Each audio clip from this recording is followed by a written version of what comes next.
بسم اللہ الرحمن الرحیم۔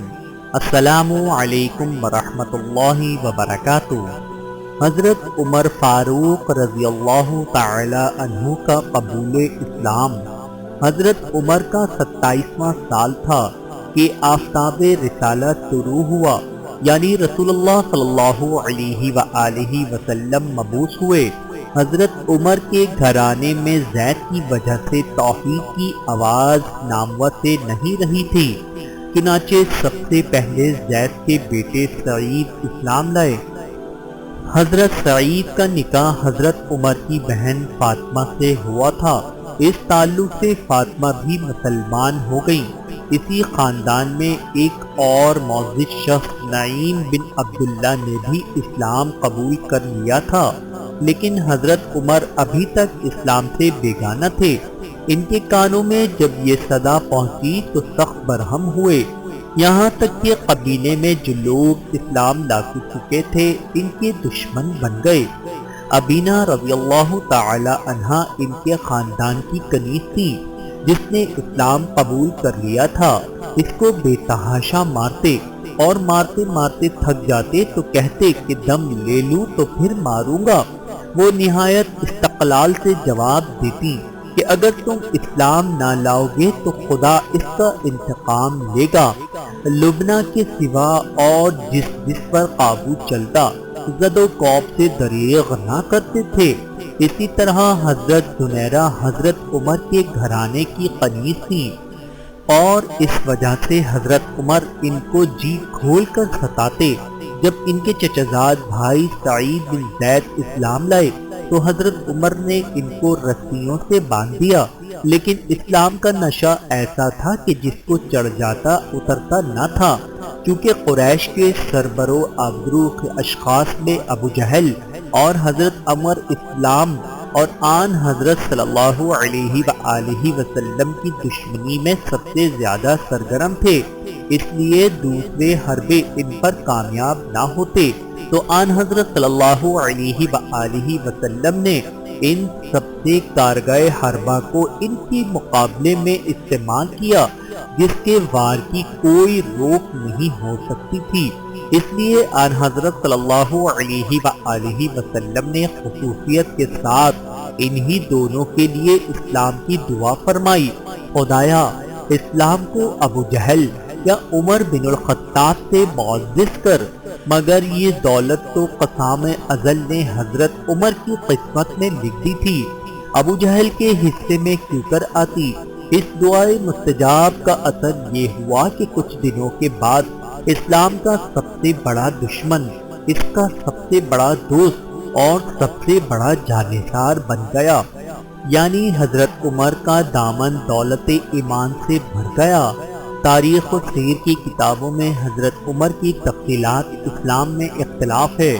ایک مشہور واقعہ جس کو عام طور پر ارباب سیر لکھتے ہیں یہ ہے کہ جب حضرت عمر اپنی انتہائی سختیوں کے باوجود ایک شخص کو بھی اسلام سے بدل نہ کر سکے تو آخر کار مجبور ہو کر نعوذ باللہ خود آن حضرت صلی اللہ علیہ وآلہ وسلم کے قتل کا ارادہ کیا اور تلوار کمر سے لگا کر سیدھے رسول اللہ صلی اللہ علیہ وآلہ وسلم کی طرف چلے۔ راہ میں اتفاقاً نعیم بن عبداللہ مل گئے۔ ان کے تیور دیکھ کر پوچھا خیر تو ہے؟ بولے محمد صلی اللہ علیہ وآلہ وسلم کا فیصلہ کرنے جا رہا ہوں، نعوذ باللہ۔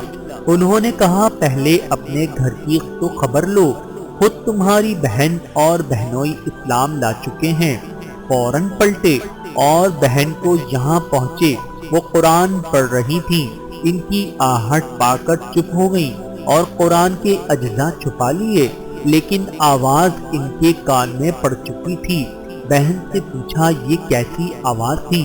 بولی کچھ نہیں۔ انہوں نے کہا میں سن چکا ہوں کہ تم دونوں مرتد ہو گئے ہو۔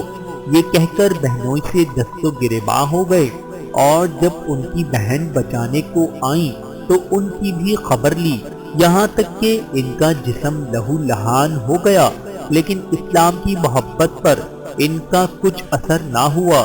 بولی عمر جو بن کے آئے ہو لیکن اسلام اب دل سے نہیں نکل سکتا۔ ان الفاظ نے حضرت عمر کے دل پر خاص اثر کیا۔ بہن کی طرف محبت کی نگاہ سے دیکھا، ان کے جسم سے خون جاری تھا۔ اسے دیکھ کر اور بھی رقت ہوئی۔ فرمایا تم لوگ جو پڑھ رہے تھے مجھے بھی سناؤ۔ فاطمہ نے قرآن کے اجزاء سامنے لا کر رکھ دیے۔ اٹھا کر دیکھا تو یہ سورت تھی، یسبح للہ ما فی السماوات والارض وہو العزیز الحکیم۔ ترجمہ: زمین و آسمان میں جو کچھ ہے سب خدا کی تسبیح پڑھتے ہیں، وہ غالب ہے اور حکمت والا ہے۔ ایک ایک لفظ پر ان کا دل مرعوب ہوتا جاتا تھا، یہاں تک کہ جب اس آیت پر پہنچے آمنو باللہ ورسولہ، خدا اور اس کے رسول پر ایمان لاؤ، تو بے اختیار پکار اٹھے، اشہد ان لا الہ الا اللہ واشہد ان محمد رسول اللہ۔ یہ وہ زمانہ تھا جب رسول اللہ صلی اللہ علیہ وآلہ وسلم ارقم کے مکان پر جو کوہ صفا کے نیچے واقع تھا پناہ گزین تھے۔ جب حضرت عمر نے آستانہ مبارک پر پہنچ کر دستک دی، چونکہ شمشیر بکف تھے، صحابہ کرام کو تردد ہوا، لیکن حضرت حمزہ نے کہا کہ آنے دو، مخلصانہ آیا ہے تو بہتر ہے، ورنہ اسی کی تلوار سے اس کا سر قلم کر دوں گا۔ حضرت عمر نے اندر قدم رکھا تو رسول اللہ صلی اللہ علیہ وآلہ وسلم خود آگے بڑھے اور ان کا دامن پکڑ کر فرمایا، کیوں عمر، کس ارادے سے آئے ہو؟ نبوت کی پرجال آواز نے ان کو کپکپا دیا۔ نہایت خضوع کے ساتھ عرض کی، ایمان لانے کے لیے۔ آن حضرت صلی اللہ علیہ وآلہ وسلم نے بے ساختہ اللہ اکبر کا نعرہ اس زور سے مارا کہ تمام پہاڑیاں گونج گئیں۔ یہی روایت تھوڑے تغیر کے ساتھ حضرت انس سے مروی ہے کہ دونوں میں فرق صرف اس قدر ہے کہ پہلی میں سورہ حدید کی آیت سبح للہ ما فی السماوات والارض ہے، دوسری میں سورہ طٰہٰ کی یہ آیت اننی انا اللہ لا الہ الا انا فاعبدنی واقم الصلاۃ لذکری، میں ہوں خدا، کوئی نہیں معبود لیکن میں تو مجھ پر، کو پوجو اور میری یاد کے لیے نماز کھڑی کرو۔ جب اس آیت پر پہنچے تو بے اختیار لا الہ الا اللہ پکار اٹھے اور در اقدس پر حاضری کی درخواست کی۔ مستند احمد میں ایک روایت میں خود حضرت عمر سے مروی ہے کہ حضرت عمر فرماتے ہیں کہ ایک شب میں آن حضرت صلی اللہ علیہ وآلہ وسلم کو چھیڑنے نکلا۔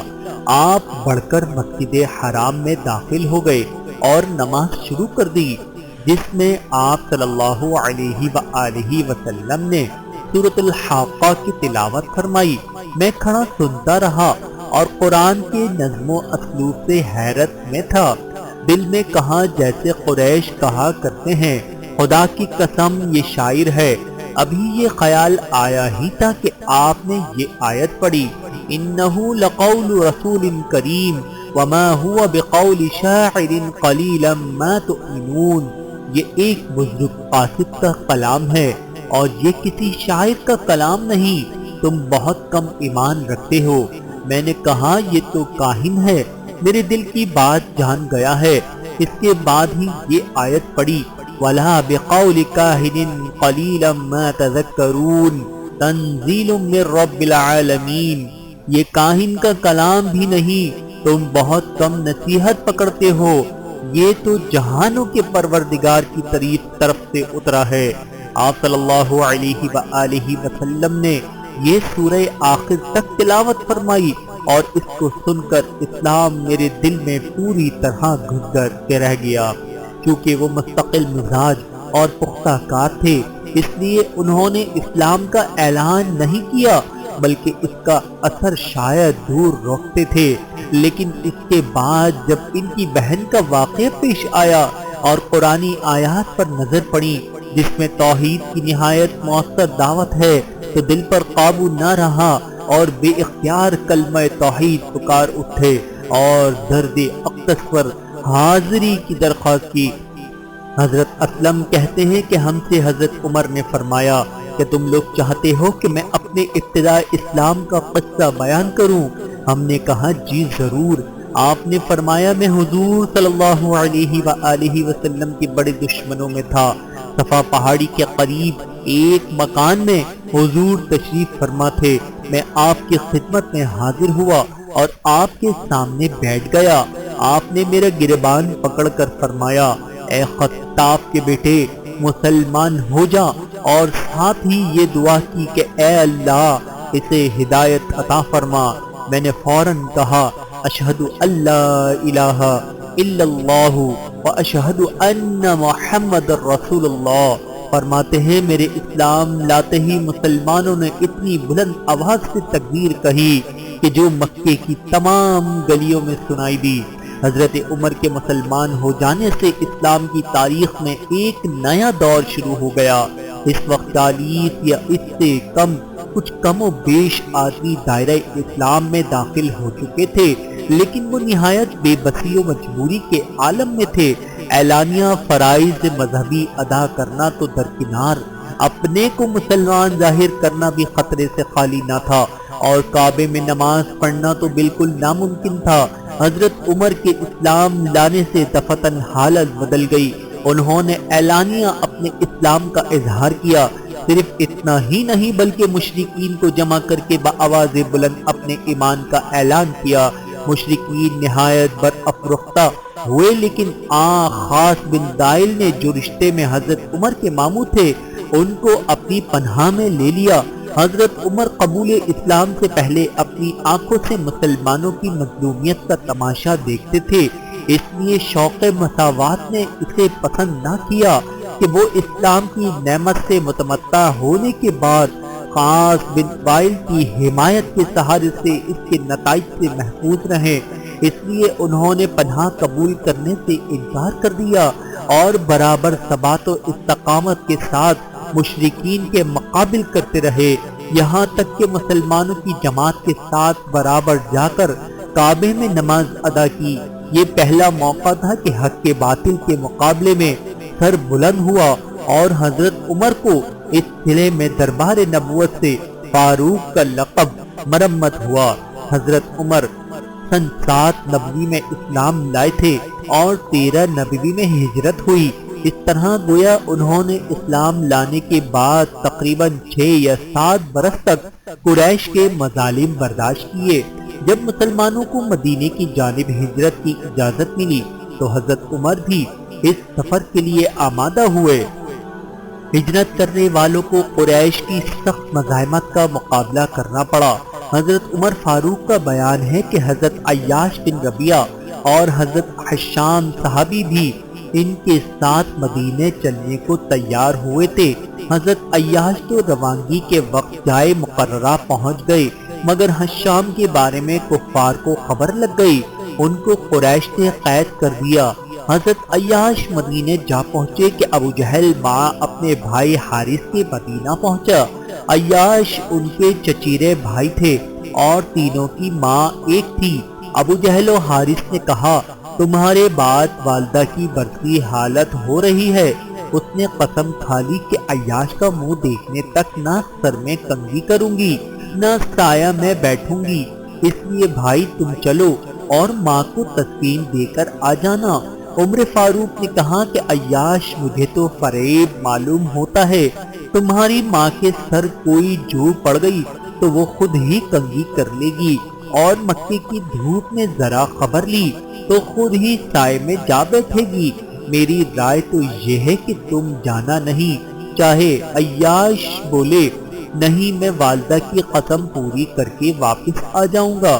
حضرت عمر نے فرمایا اچھا اگر یہی رائے ہے تو سواری کے لیے میرا ناقہ لے جاؤ، یہ بہت تیز رفتار ہے، اگر راستے میں ذرا بھی ان سے شبہ گزرے تو تم اس ناقے پر بآسانی ان کی گرفت سے بچ کر آ سکو گے۔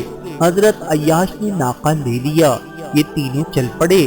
ایک روز راہ میں مکے کے قریب ابو جہل نے کہا بھائی ہمارا اونٹ تو ناقہ کے ساتھ چلتا چلتا رہ گیا، بہتر ہے کہ تم مجھے اپنے ساتھ سوار کر لو۔ عیاش بولے بہتر ہے۔ جب عیاش نے ناقہ بٹھایا تو دونوں نے انہیں پکڑ لیا، مشقیں کس لی اور مکے میں اسی طرح لے کر داخل ہوئے۔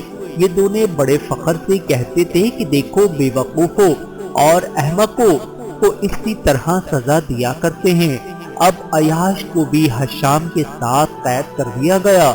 جب نبی کریم صلی اللہ علیہ وآلہ وسلم مدینہ منورہ پہنچ گئے تب حضور صلی اللہ علیہ وآلہ وسلم کی تمنا پوری کرنے کے لیے ولید بن مغیرہ مکے آئے اور قید خانے سے دونوں کو راتوں رات نکال کر لے گئے۔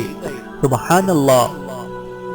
حضرت عمر فاروق رضی اللہ تعالی عنہ پر اللہ رب العزت کی کروڑوں رحمتیں نازل ہوں، آمین ثم آمین۔